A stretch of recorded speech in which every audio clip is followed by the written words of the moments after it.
you guys can kind of... Hey everybody, Kevin and Lincoln here in Doha to react to the breaking news regarding Alberto Salazar. A 4-year ban from coaching was just handed down in the midst of these World Championships. Lincoln, you have a rundown of some specifics here. So the ruling was put down by the American Arbitration Association, kind of surrounding USADA's investigation that's been going on since 2015 after that initial report came out by ProPublica and the BBC. But we'll run through the charges. They're both for Alberto Salazar and the doctor that was associated with the team, Dr. Jeffrey Brown. So we'll start with Salazar. Here is what they found that he did that violated the WADA code. Administration, this is number one, administration of a prohibited method, and then in brackets here, with respect to the infusion in excess of the applicable limit. We go to number 2, tampering and or attempted tampering with the doping control process, and trafficking of testosterone through involvement in a testosterone testing program in violation of the rules. Now, before we move on to the Brown segment, these are all things that we heard in the reports that came out, and then when it was leaked, the investigation, and USADA didn't confirm or deny it, but these are all things that we have heard and were rumored, obviously, coming out of the reports associated with this investigation, with respect to the testosterone stuff from the early days, and then the tampering with the process. This we all knew this, right? But obviously the actual ban coming down is the new element. I'll move on quickly to what Dr. Jeffrey Brown did. Quick recap: he was an endocrinologist. He was brought up to light in this by saying he helped kind of do the infusions of the excess of the L-carnitine. I think it's like the threshold was 50 milliliters, something in that regard. So his charges, there's also 3 of them: tampering with patient records under WADA Code Article 2.5, which carries a sanction of 2 years. There's a lot of mumbo jumbo in there. Here we go to what we're familiar with: administration of an over limit L-carnitine infusion under WADA Code. And then the third one, which is interesting to me at least, is kind of we're hearing him associated with the testosterone. So complicity in Salazar's trafficking of testosterone under WADA Code Article 2.8. So at the end, we have a complicity violation carries a minimum sanction of 4 years up to a maximum of a lifetime ban. It's more significant for Salazar. He's a coach in track and field. But they hit Brown with a lot there. Yeah. We're just focusing back on Salazar. You mentioned the original allegations that came out in 2015. There was back and forth. Salazar responded. There was an ongoing investigation that everybody knew of. Mark Daly of the BBC, who was one of the 2 reporters along with with David Epstein in 2015 with that report, said that the ruling came down in 2017. The charge came down in 2017 in secret, and they've just been working behind the scenes. I'm assuming that there's going to be another appeals process here, just because that seems to be the norm. But putting that aside, if this is able to stand here, what are your biggest questions here? Because he's still, even those who are always skeptical of Salazar, he was still in the sport. Yesterday in Doha, so on, what day is it today? It was either yesterday or 2 days ago. We saw Alberto Salazar walking into the stadium. It's been reported that he's here. I mean, that makes sense. He's got athletes here. He's going to be here.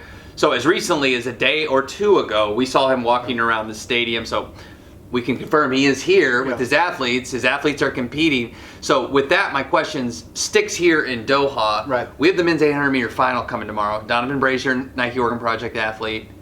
Clayton Murphy, Nike Oregon Project athlete. Now, they joined the team after this happened. This changes the narrative around what they're doing, though. There's going to be a lot of questions about this. Are you staying in the program? Did you know about this? How long have you known about this? I know for Brazier it might be a little simpler because he's coached, not air quotes, but he's coached by Pete Julian. It's all associated with Salazar, of course, but Murphy, the questions might be tougher. He's associated directly with Salazar. Again, he wasn't part of the team then.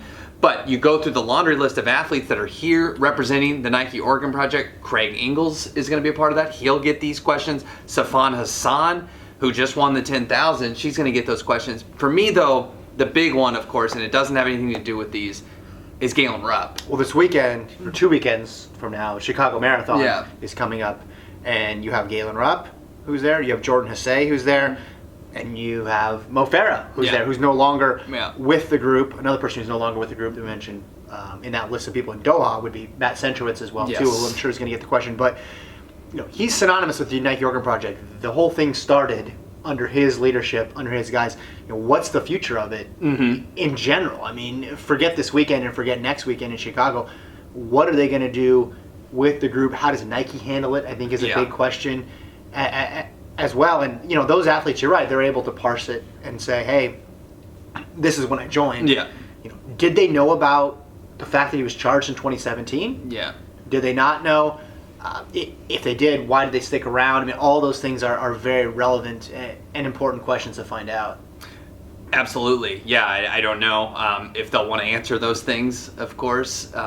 But this is just a massive blow to that program. Like we said, we don't know if it's going to crumble at this point, but it's a massive blow to the infrastructure, certainly. And obviously, as one of Nike's prominent groups, this is something Nike's going to have to be taken to task over. Certainly, like you said, there's going to be appeals surrounding this, but the ban is in effect starting on September 30th.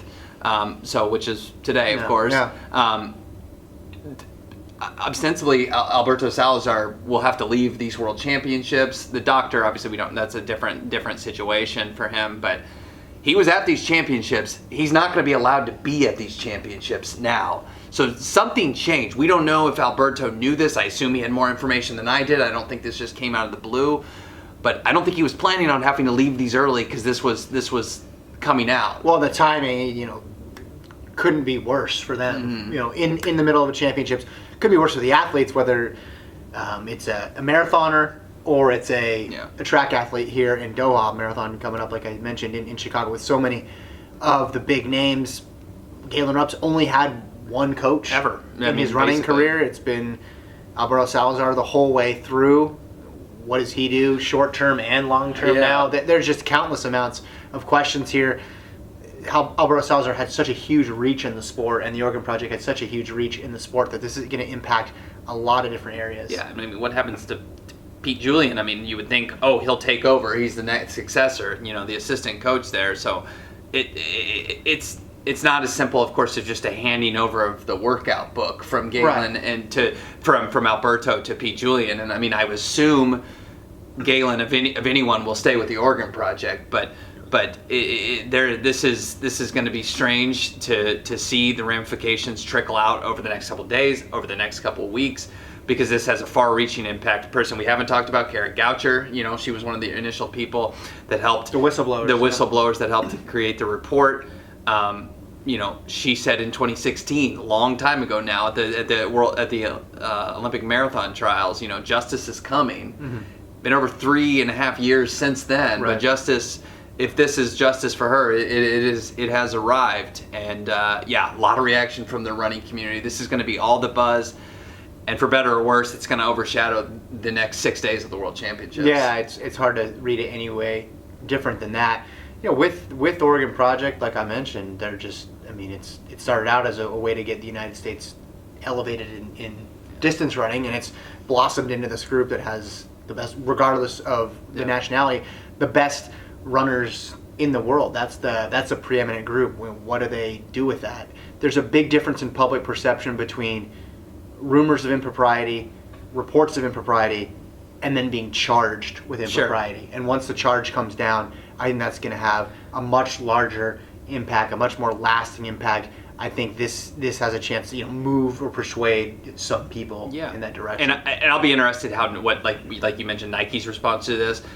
If the ban ends up sticking, does Nike end up separating themselves from him, saying he acted by himself on his own thing, or if there's more beyond just what was there with Alberto Salazar and his direction? They've always been very vocal with their support for him. Well, that's going to be tough to do, because if they did that in 2015, that would be one thing. But doing it in 2019 after all the charges come out, it's really difficult to extricate yourself. Well, because they're going to have to answer to other Nike athletes who are going to say, wait a second, why are you supporting this guy who has got this going on? And I thought, you're like, other athletes, if they do support him, will question their integrity. It could really, it's something that they're going to have to take with extra protective gloves here, because it's something that could dramatically impact their brand. Well, stay tuned to the site. We'll obviously have more reactions from this story. As Lincoln mentioned, so many of the athletes will be competing in these World Championships and, of course, in the Chicago Marathon in a couple weeks.